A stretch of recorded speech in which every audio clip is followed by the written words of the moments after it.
Muy buenas chicos y chicas y bienvenidos a un nuevo vídeo de mi canal. Para todos aquellos que lleguéis nuevos me presento, soy Mustancillo, divulgador de cómic especializado en manga y os doy la bienvenida. Bueno, os doy la bienvenida a una nueva reseña de un Omnigol de El Asombroso Spider-Man. Y en esta ocasión vamos a comentar el tercer Omnigol de El Asombroso Spider-Man, o sea, el tercero de 10 que son en total. Y bueno, este es un Omnigol bastante importante dentro de la trayectoria de nuestro amistoso vecino Spider-Man, porque en este Omnigol comienza la etapa de John Romita a los dibujos. Y bueno, la etapa de John Romita en compañía de Stan Lee a los guiones, vamos, Stan Lee seguía siendo el guionista de la serie, es considerada por muchos, por muchísimas personas, casi hasta rozar el consenso, como la mejor del personaje. ¿Es la mejor etapa de Spider-Man, la etapa de Stan Lee y John Romita? Bueno, yo no niego dicha afirmación, o sea, yo cuando alguien me dice que la etapa de Stan Lee y John Romita es la mejor de Spider-Man, pues no le quito la razón. Pero ya sabéis que a mí pues me gusta un poco debatir un poco sobre estos temas, sobre cuál es la mejor etapa de un superhéroe, y Spider-Man pues no es la excepción. Y es que, siendo objetivos, si nos ceñimos a lo que es la originalidad, yo pienso que la mejor es la de Stan Lee y Steve Ditko, básicamente porque fue la que inició todo. Y es que Spider-Man, a diferencia de otros superhéroes como podrían ser pues Daredevil o los X-Men, ya desde un principio quedó muy bien definido.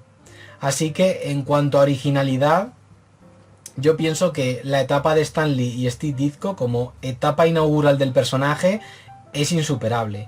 Ahora bien, John Romita, que quien fue el que sustituyó a Steve Ditko a los lápices, lo que hizo fue dotar a la serie de su trazo, un trazo que además, un dibujo, vamos, se amoldaba perfectamente a esto, al personaje.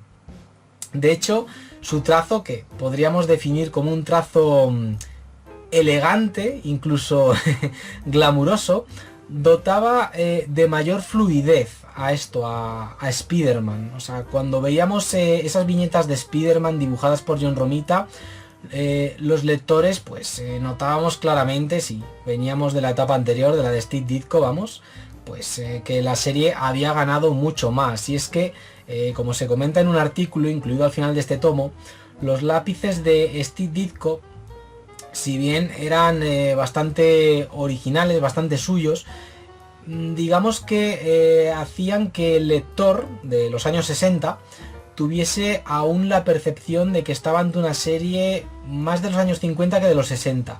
Con John Romita todo eso cambió. John Romita, digamos que le dio a la serie un aspecto actual, teniendo en cuenta que estamos hablando pues eso, de una serie de los años 60. O sea, que se sentía como eso, como una serie de moda de los años 60.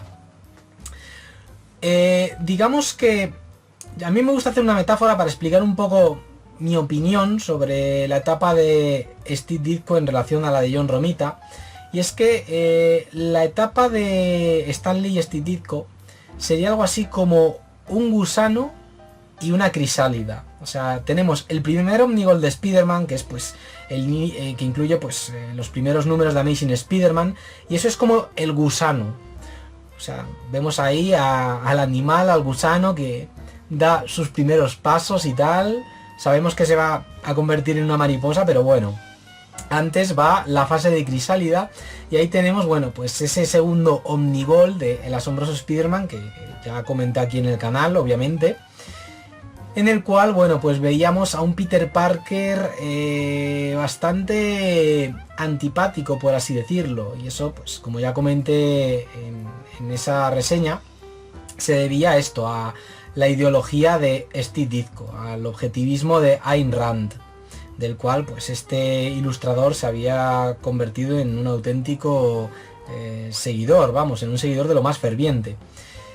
Y luego la etapa de John Romita, que inicia en este tercer Omnigol de El Asombroso Spider-Man, digamos que es la mariposa. O sea, es como que ya Spider-Man está perfectamente definido.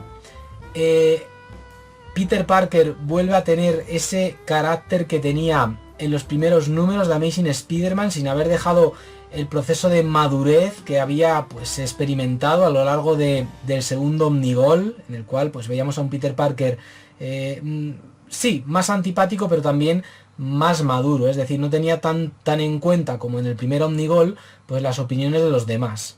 Y aquí, bueno, pues tenemos a un Peter Parker que vuelve a ser sociable, demasiado sociable la verdad, o sea, le vemos incluso yéndose de copas con el bully de la escuela, con Flash Thompson, que le hacía bullying cuando iba al instituto.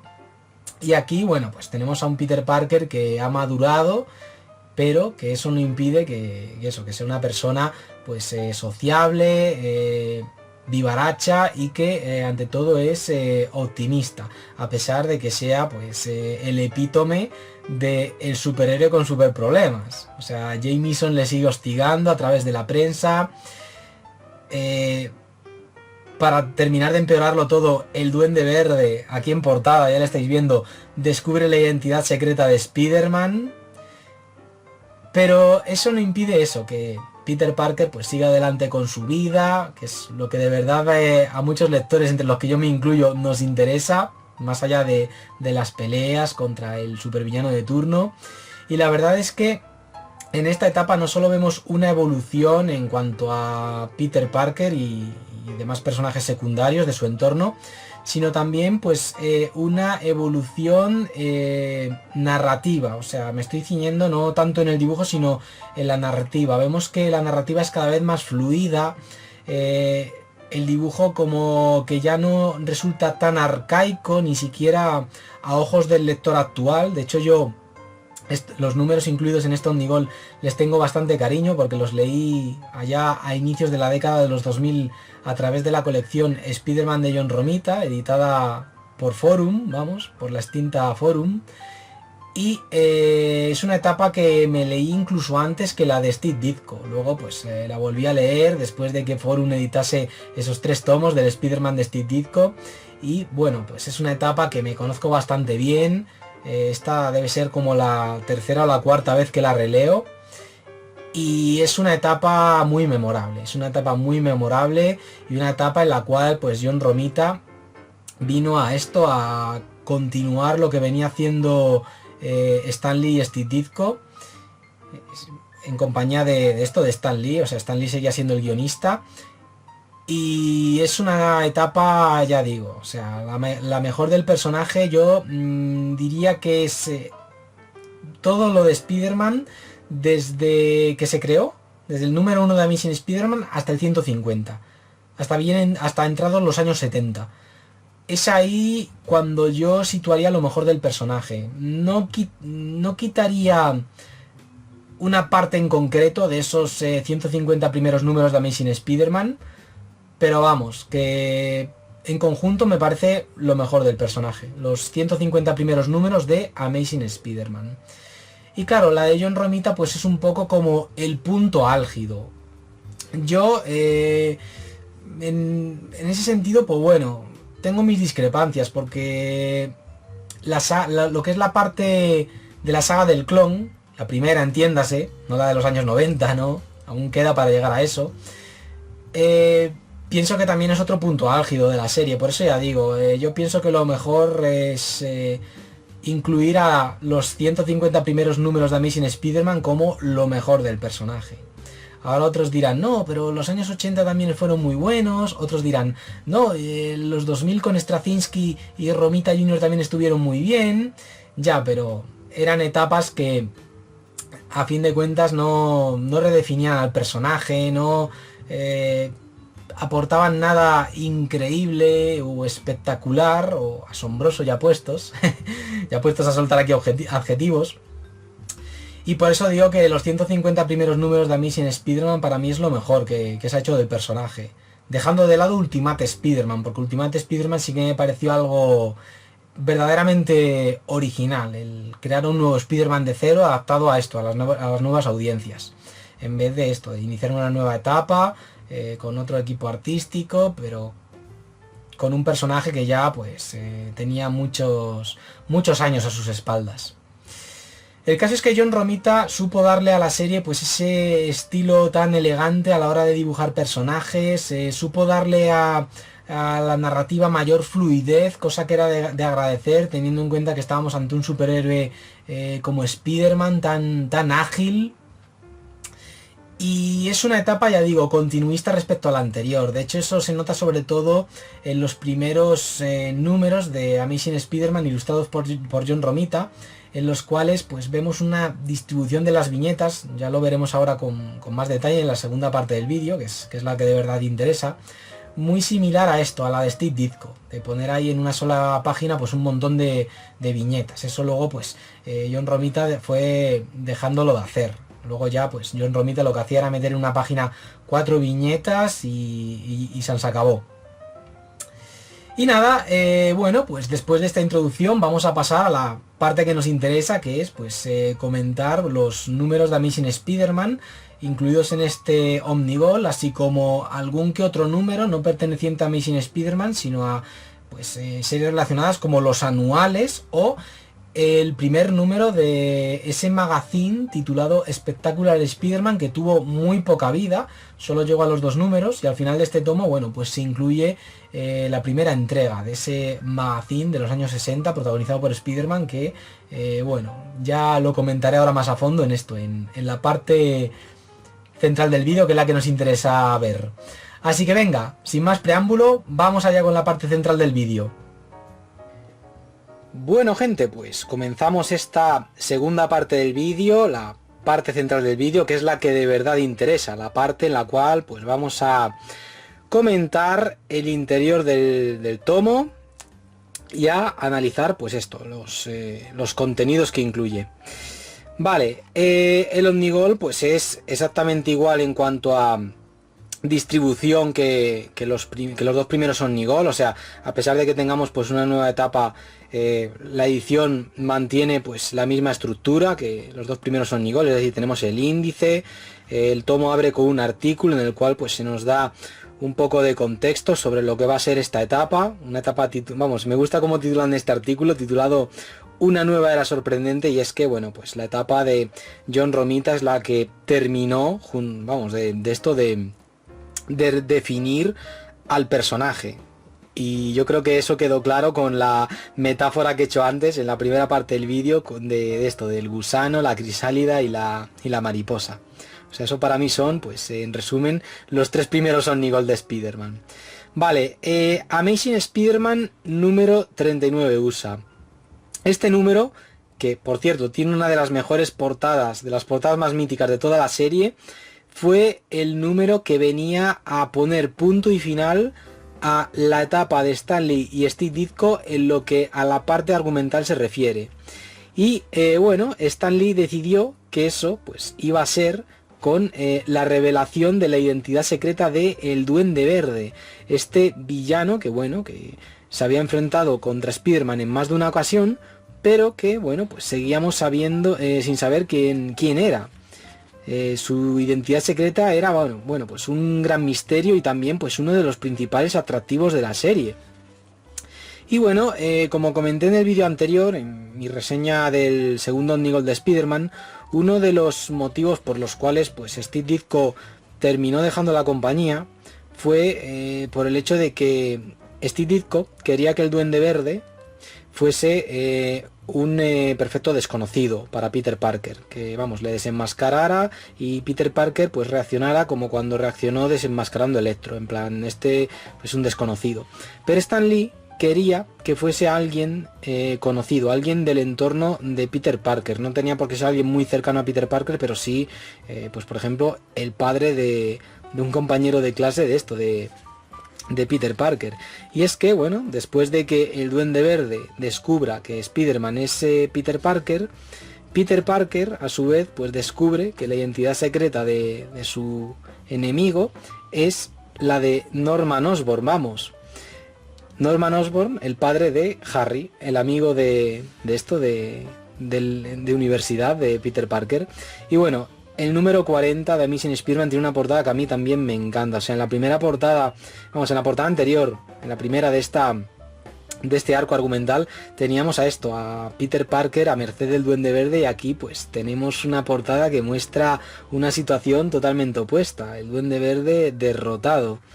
Y bueno, aquí conocemos, después de haber conocido al final del número anterior la identidad secreta del villano, del Duende Verde, pues aquí conocemos su origen, qué le convirtió en Duende Verde. Todo fue, bueno, pues fruto de un experimento que salió mal, pero le dio pues superpoderes, superfuerza. Eso al mismo tiempo hizo que terminase desarrollando cierto grado de locura, no una locura nivel Joker, pero vamos, que el Duende Verde no es que esté muy en sus cabales. Y bueno, por otro lado, una cosa que me encanta de Spider-Man, esto ya lo dejé claro en el vídeo anterior, es que no se deja de lado el entorno de Peter Parker, a personajes secundarios. Es que aquí en esta viñeta, lo estáis viendo, tenemos de vuelta a Betty Brant, ese interés romántico que tuvo el protagonista durante la etapa de Steve Ditko. Y bueno, aquí se nos rememora un poco pues los enfrentamientos que tuvo Spider-Man contra el Duende Verde durante la etapa anterior, y aquí, bueno, pues tiene lugar ese enfrentamiento final que pone fin, en lo que a lo argumental se refiere, a la etapa de Steve Ditko.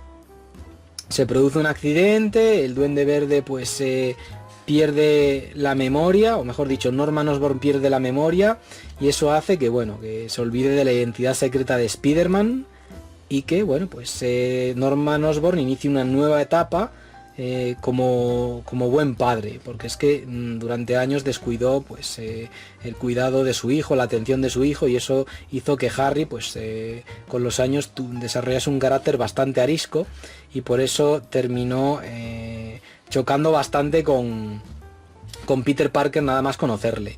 Ya sabéis, polos iguales se repelen, y es que el Peter Parker que habíamos visto en la etapa anterior era, al igual que Harry Osborn, un tanto antipático. Pero bueno, las cosas iban a cambiar a partir de aquí. Y aquí, en el Amazing Spider-Man número 41, ya es donde empieza la etapa de John Romita en sí, a pesar de que los dos números anteriores estuvieran ilustrados por este dibujante. Y es que aquí se nos deja bien claro, iniciando una nueva época en la siempre cambiante vida del más asombroso lanzarredes. O sea, esta nueva época lo deja claro. ¿Y cómo se inicia ya esta nueva etapa? Bueno, pues con la presentación de un nuevo villano. Aparte tenemos de vuelta a un personaje que aparecía en el primer número de Amazing Spider-Man, que es el hijo de Jonah Jameson, el coronel Jameson. Y bueno, ese nuevo villano que vamos a tener aquí presente en este número de Amazing Spider-Man es el Rhino. O sea, un personaje que, al igual que los personajes que, vamos, al igual que los villanos que creó Steve Ditko durante su etapa, pues está basado en una criatura, en un ser vivo de esto, del mundo animal. O sea, teníamos al lagarto, al buitre, al Doctor Octopus. Bueno, pues ahora tenemos al Rhino, un personaje que lo que hace es embestir como un rinoceronte y llevárselo todo por delante. Tiene una fuerza brutal. Otra cosa importante de esta etapa es que Peter Parker, bueno, pues como ya comenté en la primera parte del vídeo, deja de ser tan antipático como venía siendo en los últimos números dibujados por Steve Ditko, y empieza a ser más sociable. Y bueno, John Romita como que le empieza a dar al personaje, a Peter Parker, un toque cada vez más propio de un personaje guay. Y qué mejor que ponerle pues sobre una moto, tal cual. O sea, John Romita decide, bueno, pues hacer que Peter Parker vaya de un lado a otro en moto, y eso hace que el personaje pues luzca más guay a ojos de sus compañeros, en especial a ojos de Gwen Stacy, quien terminaría siendo pues la novia de Peter Parker. En este tomo vamos viendo cómo la atracción entre ambos personajes se va desarrollando, y además de una forma muy natural, casi sin que nos demos cuenta, al igual que ellos. Y bueno, aquí tenemos el tercer anual de Amazing Spider-Man, que es un anual bastante a tener en cuenta, porque en él vemos cómo los Vengadores se plantearon incluir a Spider-Man dentro de sus filas. Spoiler, salió mal. Salió mal. Es un anual que, bueno, estuvo dibujado por Don Heck. Iba a decir, estuvo dibujado por Don Heck e ilustrado por John Romita, pero lo correcto sería decir que John Romita hizo los bocetos y Don Heck pues realizó el dibujo final, los acabados, vamos. Y eso se nota un poquito. Pero vamos, que el dibujo, la verdad, durante este tomo, sobre todo durante los primeros números de Amazing Spider-Man aquí incluidos, es bastante coherente con lo que venía haciendo Steve Ditko. Es decir, es un dibujo que no se siente aún al 100% como de John Romita, a pesar de que quede claro de primeras que es de él y no de Steve Ditko. Y bueno, este número es importante porque, claro, fue ese primer intento que hubo por parte de Marvel de incluir a Spider-Man dentro de los Vengadores, pero bueno, del mismo modo que Spider-Man intentó formar parte de los Cuatro Fantásticos en el Amazing Spider-Man número 1 y la cosa salió mal, pues aquí lo mismo, o sea, Spider-Man por culpa de un malentendido pues no acabó formando parte de los Vengadores y bueno, tendrían que pasar décadas para que Spider-Man pues terminase formando parte de este grupo de superhéroes tan famoso. Al igual que de los Cuatro Fantásticos. O sea, tendrían que pasar muchos años hasta que Spider-Man pues terminase formando parte de ambas organizaciones de superhéroes, podríamos llamarlo así. Y bueno, aquí empieza lo que es la segunda parte del tomo. Este es un tomo, este tocho, este Omnigol está dividido en 5 partes. Esta segunda parte es bastante destacable porque en ella, bueno, aparte de tener de vuelta a John Jameson, esta vez con un traje que le da superpoderes, pues tenemos la inclusión de un nuevo personaje dentro de lo que es el entorno de Peter Parker, que va a ser un personaje importantísimo, pero ya no solo en la serie, sino que va a ser importantísimo dentro de lo que es la cultura popular a nivel internacional. Y ese personaje, ¿sabéis quién es? Yo creo que ya lo sabéis, ¿no? Ese personaje es Mary Jane. O sea, aquí tenemos la primera aparición de Mary Jane, la pelirroja más famosa de la cultura popular. Y bueno, aquí tenemos esta mítica escena con la que se cierra el Amazing Spider-Man número 42, en la cual Mary Jane le dice: ¿sabes, tigre? Te acaba de tocar la lotería. Bueno, mítica primera aparición, míticas palabras de Mary Jane. Y bueno, es un personaje importantísimo dentro de lo que es la cultura popular, que ha trascendido los cómics de Spider-Man, así como las películas, hasta el punto de que no es raro encontrarse con una chica que se apoda Mary Jane por el simple hecho de ser pelirroja, a pesar de que esa chica pues no haya leído o ni visto siquiera una película de Spider-Man en la cual aparece Mary Jane. Es un personaje súper famoso, o sea, ha trascendido hasta convertirse en un icono, a nivel mundial. Al igual que Spider-Man, así que hacen buena pareja. Aunque el romance entre estos dos pues tardaría años, ya no solo en formalizarse, sino en llegar, porque es que antes Peter Parker acabaría con Gwen Stacy. Y bueno, aquí tenemos el Amazing Spider-Man número 43, en el cual, bueno, pues vuelve el Rhino. O sea, el Rhino no fue detenido tan fácilmente, y en este número vemos cómo, bueno, pues se nos presenta ya a Mary Jane, se nos define el carácter del personaje. Vemos que es una chica pues muy extrovertida, muy vivaracha, muy creída también, y bueno, es un personaje que se nota solo con verle la cara que es un personaje 100% John Romita. Y es que John Romita, antes de volver a Marvel, porque estuvo en Marvel en los años 50, cuando la editorial era conocida como Timely Comics, John Romita estuvo en la editorial DC, cuando era conocida como National Periodical, haciendo cómics del género romántico. Y cuando DC dejó de publicar cómics románticos, pues decidió aceptar la invitación por parte de Stan Lee en 1965 de volver a a Marvel Comics.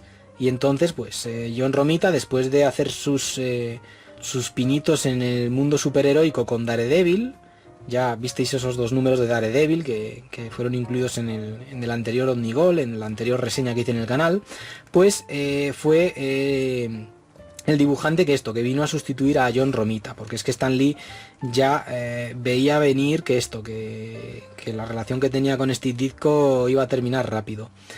Y bueno, ya lo estáis viendo, o sea, la narrativa es muy similar a la de Steve Ditko, es decir, en una sola página nos podemos encontrar perfectamente 9 viñetas, tal cual, 9 viñetas. Eso es una narrativa, una distribución de las viñetas como esta que estáis viendo. Estaba buscando una página como esta, muy Steve Ditko, muy Steve Ditko. Luego la cosa cambia, o sea, para que os hagáis una idea, vamos a coger una de las últimas páginas, fijaos. Esta distribución de las viñetas y esta narrativa, este sentido de la acción y tal, ya es más de John Romita, pero la cosa en un principio era así, porque Stan Lee quería que la serie tuviese una trayectoria, vamos, una sucesión en la que los lectores no notaran un cambio demasiado bestia.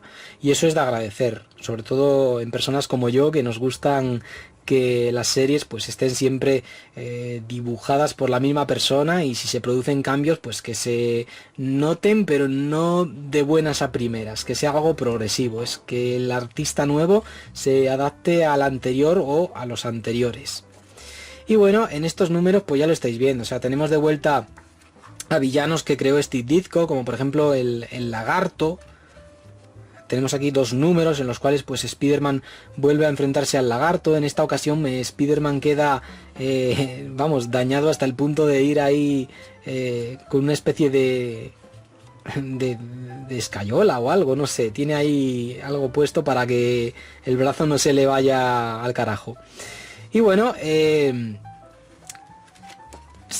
a pesar de traer de vuelta, bueno, del mismo modo que John Romita trae de vuelta a personajes como el Lagarto, pues sigue creando a villanos nuevos, como por ejemplo el Shocker, conocido aquí en España como el Siniestro Conmocionador, que es un personaje que, bueno, que no está basado en el mundo animal, como pues sí lo estaban el Rino o el Lagarto, sino que simplemente tiene un traje que le permite emitir unas vibraciones súper potentes que hacen que, bueno, pues pueda derribar paredes y todo lo que se le ponga por delante. Luego en estos números ya vamos viendo cómo Peter Parker pues ya no es tan antipático como venía siendo al final de la etapa de Steve Ditko, ya lo estáis viendo. O sea, se relaciona con Mary Jane, se relaciona ya no solo con Harry Osborn, con quien empieza a tener una muy buena amistad después de que pues Peter decidiese escuchar los problemas de Harry en relación con su padre.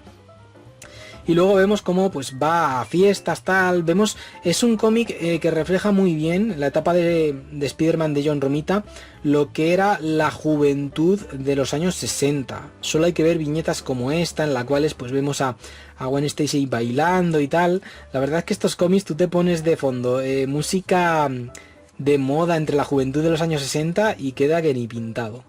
Aquí tenemos de vuelta a Kraven el Cazador en el Amazing Spider-Man número 47, que es un número bastante divertido si tenemos en cuenta que muchas décadas después, bueno, pues fue emulado, por así decirlo, en un cómic de Deadpool. Había un cómic de Deadpool en el cual Deadpool viajaba en el tiempo e iba a parar a la mente de Peter Parker en este cómic. O sea que, canónicamente hablando, el protagonista de este cómic no es Peter Parker, sino Deadpool, tal cual. Seguro que si sois muy Marvel Zombies sabréis de qué números estoy hablando. Y bueno, este era un número bastante curioso, porque en él teníamos de vuelta a Kraven, como estáis viendo. Y a mí lo que me gustaba de Kraven es que era un personaje al que no le interesaba el dinero y tal, que simplemente quería derrotar a Spider-Man, pero aquí vemos un Kraven en ese sentido bastante diferente, porque es un Kraven que lo que busca es encontrarse de nuevo con esto, con Norman Osborn, para que éste le pague una cifra de dinero que Osborn le había prometido, no, o mejor dicho, el Duende Verde le había prometido si Kraven lograba esto, derrotar a Spider-Man. Y claro, eso pues como que le resta atractivo al personaje, a Kraven. O sea, se supone que Kraven solo se movía por el afán de derrotar a enemigos fuertes o a criaturas fuertes y no por el dinero.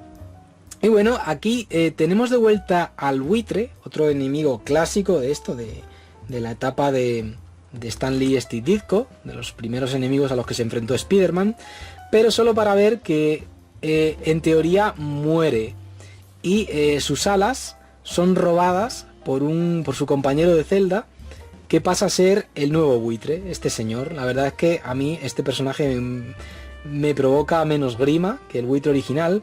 Y bueno, en este número, ya lo estáis viendo en estas 2 páginas, se nota ya una evolución en lo que a la narrativa se refiere, en la forma de distribuir las viñetas y en la acción, y también si tenemos en cuenta las perspectivas con las que John Romita pues dibuja la ciudad, cómo dibuja pues esos combates en las alturas entre Spider-Man y el supervillano de turno, en este caso contra el buitre.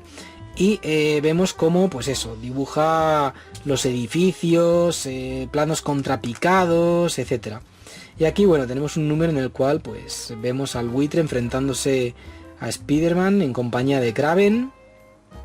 Y también se nota que en la parte argumental la serie va progresando. Ya los números no son solo un Spider-Man contra tal villano, como sí sucedía durante gran parte de la etapa de Stan Lee y Steve Ditko. Aquí cada vez se le da aún más importancia a esto, a las relaciones entre Peter Parker y su entorno y, por supuesto, sobra decirlo, a las emociones de los personajes, que eso es lo que de verdad me interesa.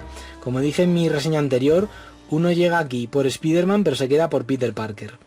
Y bueno, aquí tenemos ya lo que es la tercera parte del tomo, en la cual se nos incluye en un primer momento el Marvel Superhéroes número 14, que es un número rarísimo de Spider-Man, dibujado por Ross Andru, que terminaría siendo años después, en la década siguiente, en los 70, el dibujante habitual de Amazing Spider-Man.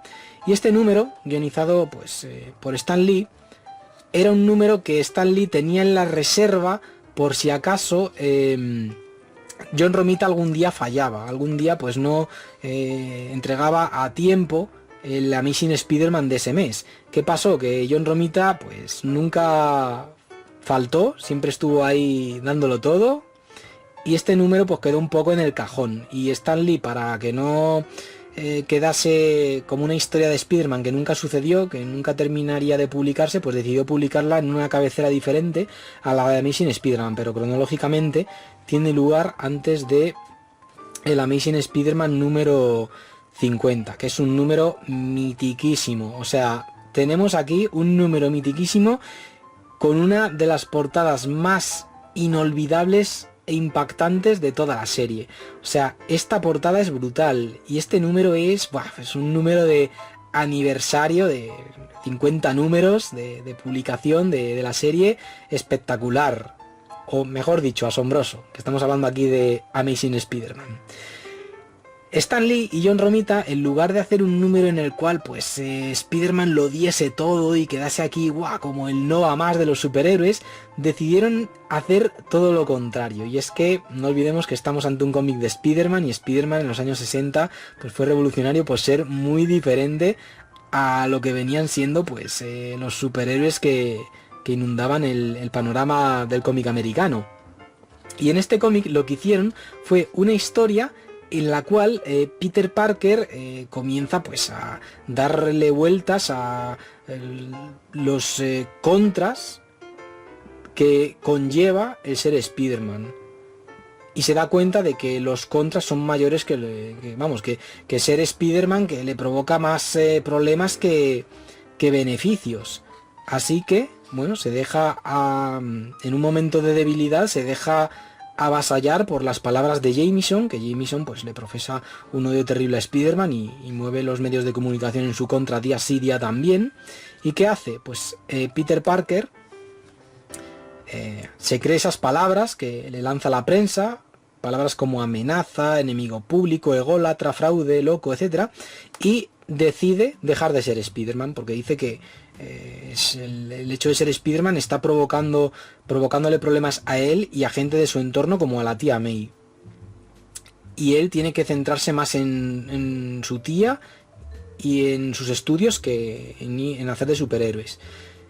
Y bueno, esta viñeta, que ocupa una página entera, es de las mejores de toda la etapa, de las más míticas de toda la serie, o sea, de toda la serie, de todos los, con eso digo que de todos los más de 60 años que tiene Spider-Man, y es la ilustración en la cual vemos a Peter Parker dejando el disfraz en la basura, y es que fijaos lo bien hecha que está. Además me encanta porque vemos cómo el guante está aquí tirado en el suelo y está como apuntando hacia Peter Parker. Es como que Spider-Man, el alter ego de Peter Parker, le está diciendo: no me abandones, me necesitas, tal.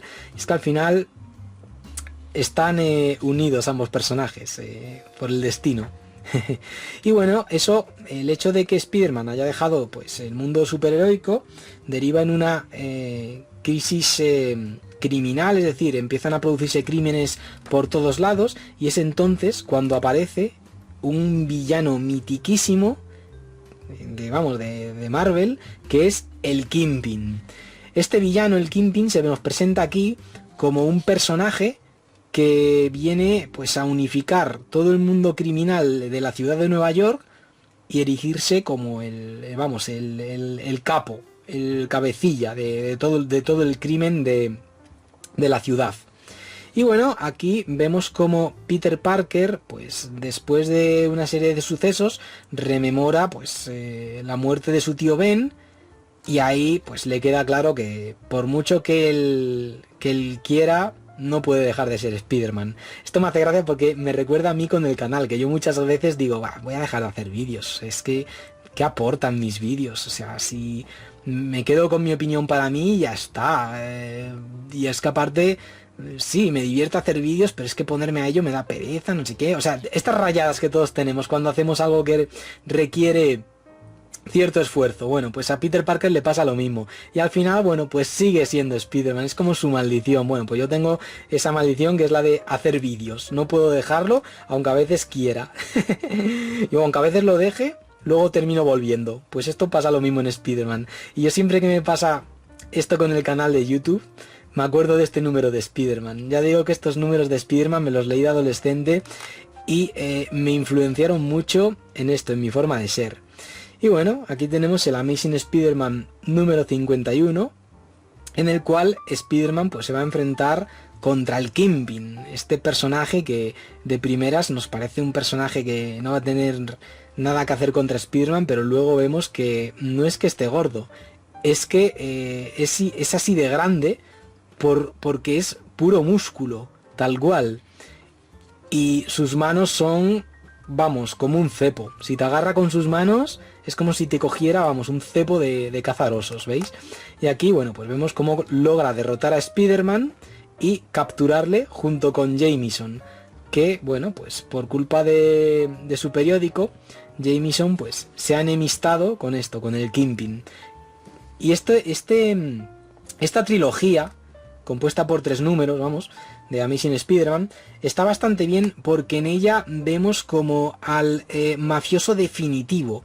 Y es que desde sus inicios en Amazing Spider-Man pues habíamos visto a diferentes villanos que se erigían aquí como el mafioso definitivo, el líder de Lampa definitivo. Teníamos ahí al gran hombre, que luego terminó siendo Foswell, quien terminaría pues siendo readmitido por Jameson en el Daily Bugle. Luego tendríamos a otros personajes con los que se aliaría el Duende Verde, pero al final el Kingpin terminó siendo pues el líder de Lampa definitivo, y si no, que se lo digan a Daredevil. Y bueno, aquí tenemos a Foswell, que fue en otros tiempos pues el gran hombre, que se enfrentó a Spider-Man junto con los Forzadores. Y aquí, bueno, tenemos el último número en el cual vamos a ver a este personaje. Y además es un personaje que me encanta, porque aquí vemos como a lo largo de esta trilogía intenta volver al mundo de Lampa, intentando manipular al Kingpin para luego darle el golpe de gracia. Y aquí, bueno, pues vemos como en un último acto de valentía termina salvando a Jameson a costa de su vida. O sea, recibe un disparo de uno de los hombres del Kingpin y muere. Y bueno, luego en sustitución de este personaje entraría el personaje de Robertson, un personaje que al igual que Mary Jane pues fue creado por John Romita. Para mí esta trilogía de números que terminan con esto, con la huida de Kingpin y la muerte de Frederick Foswell, son, vamos, una trilogía que al igual que la del Planeador Maestro en la etapa de Steve Ditko, dejan claro que la serie había llegado a un nuevo punto de esto, de superarse a sí misma.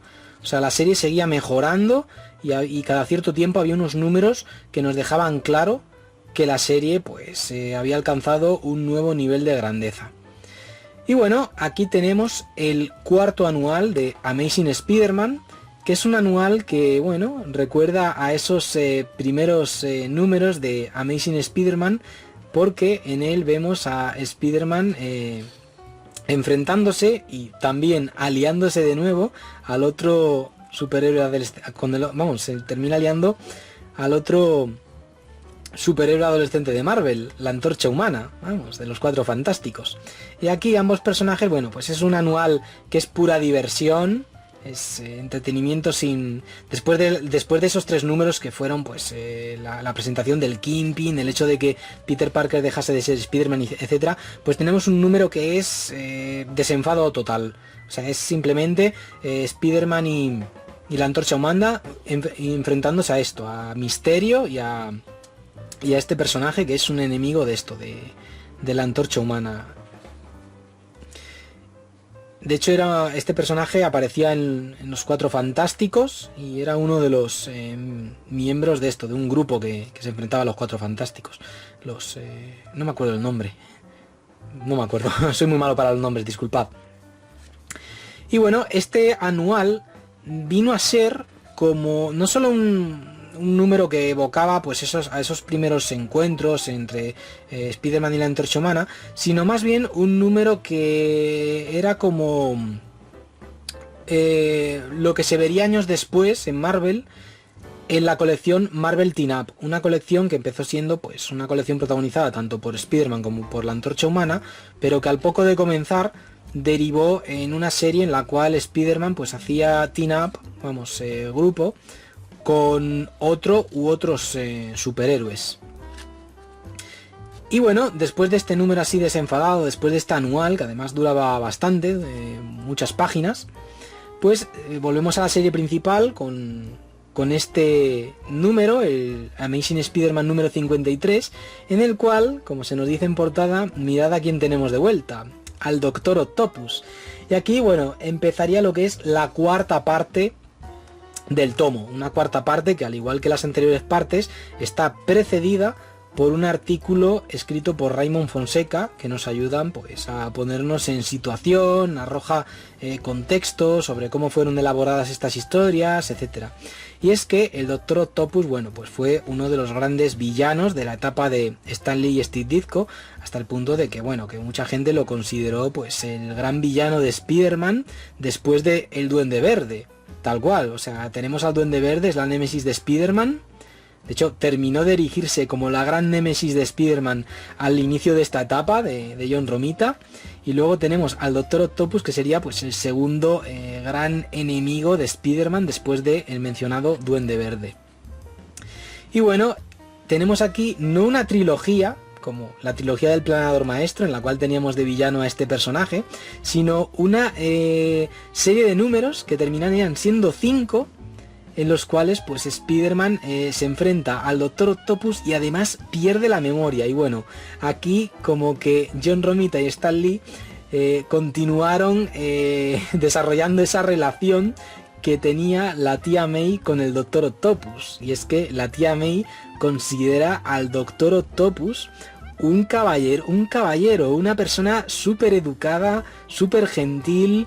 Y bueno, ya veis la cara que se le queda a Peter Parker cuando vuelve a casa y se encuentra al Doctor Octopus tomando el té junto con su tía May, porque la tía May, que ahora vive con Anna Watson, la la tía de Mary Jane, vamos, pues ha decidido alojar al Doctor Octopus en esa casa como inquilino, y Peter Parker es algo que vamos, que no tolera, porque como bien le dice a su tía, el Doctor Octopus es un auténtico criminal, y claro, el Doctor Octopus pues se aloja ahí porque sabe que no le buscarán las autoridades en un lugar como pues el lugar donde vive la tía May.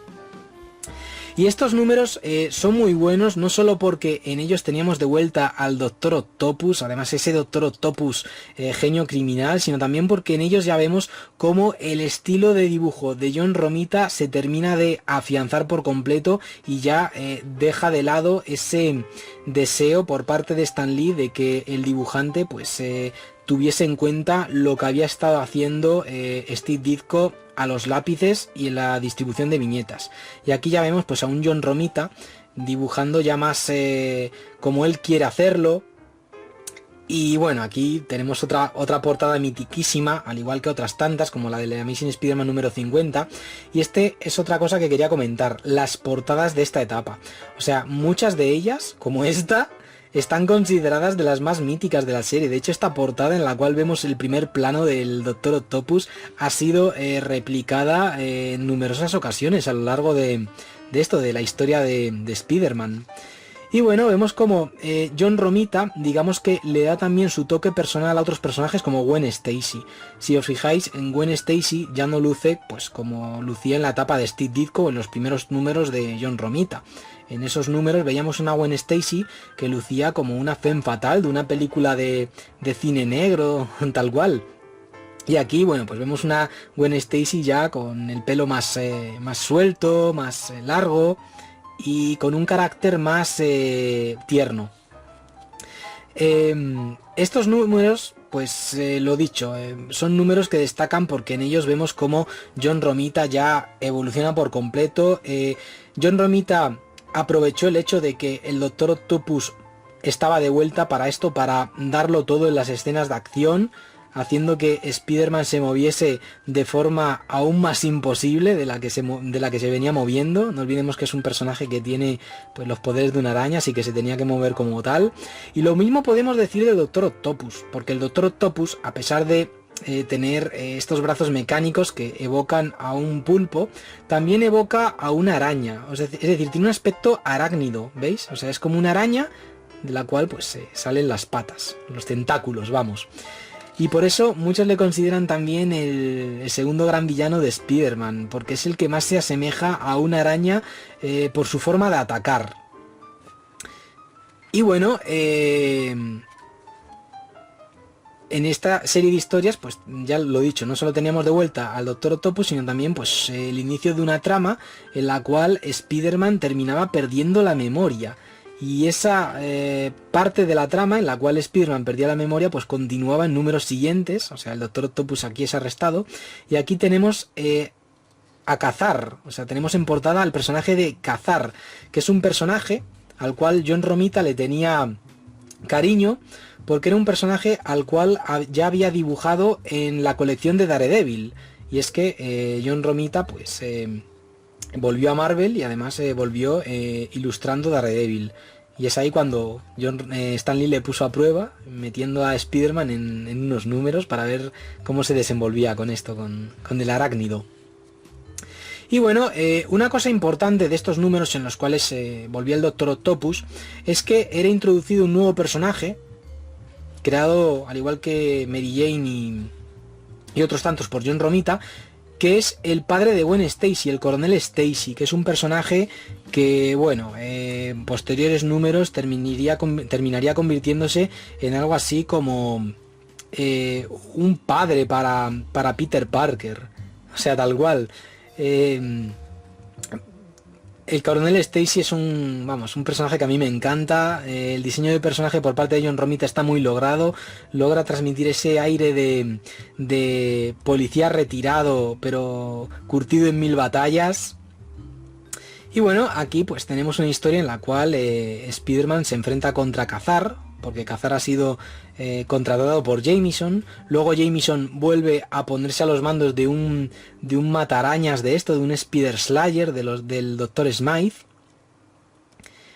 Y bueno, aquí en esta historia vemos como el Dr. Smythe, el creador de los matarañas, desarrolla un carácter de supervillano total, de científico loco. Es como que pierde la cordura en esta historia.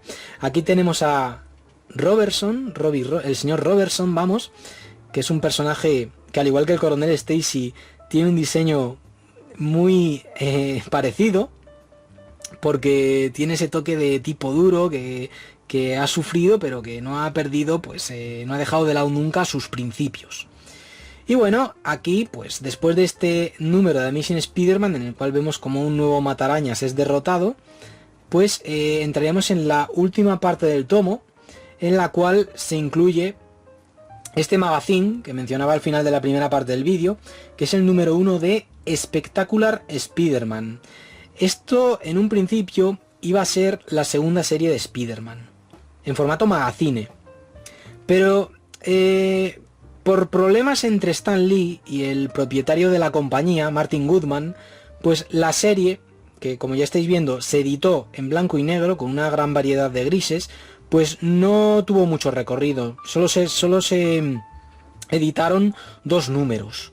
Y el primero de estos números que estáis viendo en pantalla terminó siendo un número que dejó de formar parte de la continuidad, a pesar de que en un principio cronológicamente se ubicaba en este punto de la historia de Spider-Man. Y luego, años después, se hizo un remake de este número que fue incluido en los números, en 3 números de Amazing Spider-Man, no sé en cuáles en concreto, pero vamos. Y es un número que la verdad es muy interesante, porque en él se nos presenta a un político muy guapo, con mucho carisma, etcétera, que lo que hace es, este político, aquí le estáis viendo, lo que hace es fingir ataques contra su persona, que son ataques que él mismo ha organizado para dar pena en los votantes, para dar pena en la población, y que la población le voten. Y luego, cuando él tenga el poder, cuando ya haya llegado a presidente, pues hacer lo que le dé la gana. ¿Y qué es lo que quiere hacer? Pues instaurar una dictadura prácticamente. Dice, cuando las masas despierten será demasiado tarde. Él lo que quiere es pensar por ellos. ¿Y qué pasa? Que la gente emocional, como Jameson o la tía May o Mary Jane, le votan con los ojos cerrados. ¿Veis? Aquí tenemos a Jameson apoyándole, diciendo que es una gran persona, pero luego otras personas, como el coronel Stacy, que no olvidemos que es un tipo curtido en 1000 batallas, desconfían de él, desconfía de este político, y este político lo que hace es manipular a un bruto, a este bruto, para que mate al coronel Stacy, porque sabe que el coronel Stacy puede exponerle en público con el carrito de los helados, como quien dice. Y claro, en el remake de esta primera entrega de Spectacular Spider-Man, ya pues se prescindió del Capitán Stacy, porque el Capitán Stacy más adelante pues termina muriendo, y en el remake pues no le incluyeron. Y bueno, esta historia pues en un principio estaba dentro de la continuidad, pero luego dejó de estarlo, y lo que pasó a formar parte de la continuidad de Amazing Spider-Man pues fue el remake de esta historia. Y bueno, ya para terminar el tomo, pues tenemos también dentro del primer número del magazine Spectacular Spider-Man el origen de Spider-Man contado de nuevo, en esta ocasión ilustrado por el hermano de Stan Lee, Larry Lieber. ¿Veis? El origen de Spider-Man desde otra perspectiva, con otros lápices, con otro dibujante. Y luego ya, bueno, pues tenemos aquí pues los extras de siempre, de final de tomo Marvel Gold. O sea, un número muy chorra de Not Brand Edge, que es una auténtica parida, pero de las grandes. Y luego ya, bueno, pues extras pertenecientes al último anual de Spider-Man, al cuarto anual, en los cuales pues se nos detalla un poco los poderes de Spider-Man. Aquí pues vemos a Spider-Man y a otros personajes de su entorno, del entorno juvenil, y bueno, también a la tía May y a la tía de Mary Jane.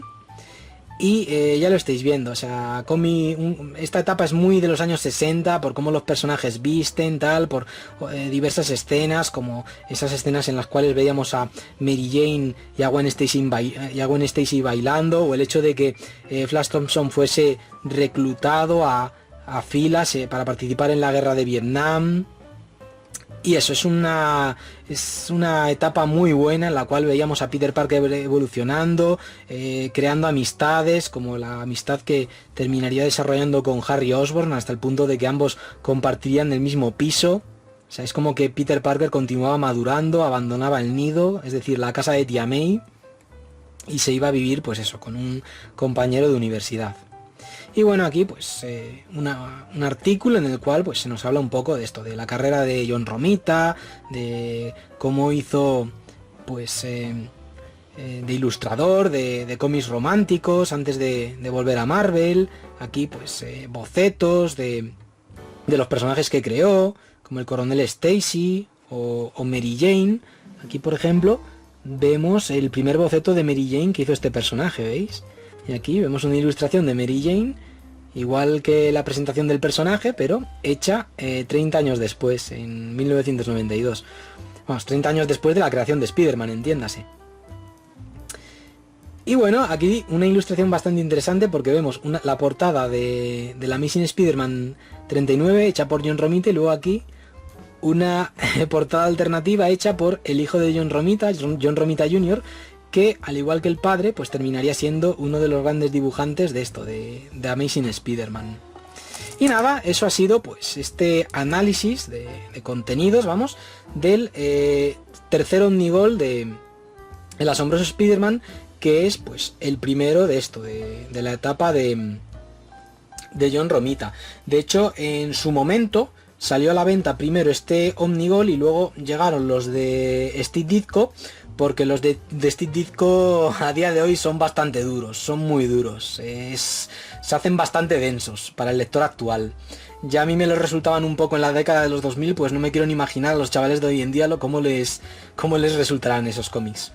Así que nada, gente, dicho esto, pues venga, vamos a la tercera parte del vídeo y me despido rapidito de vosotros. Venga, vamos allá.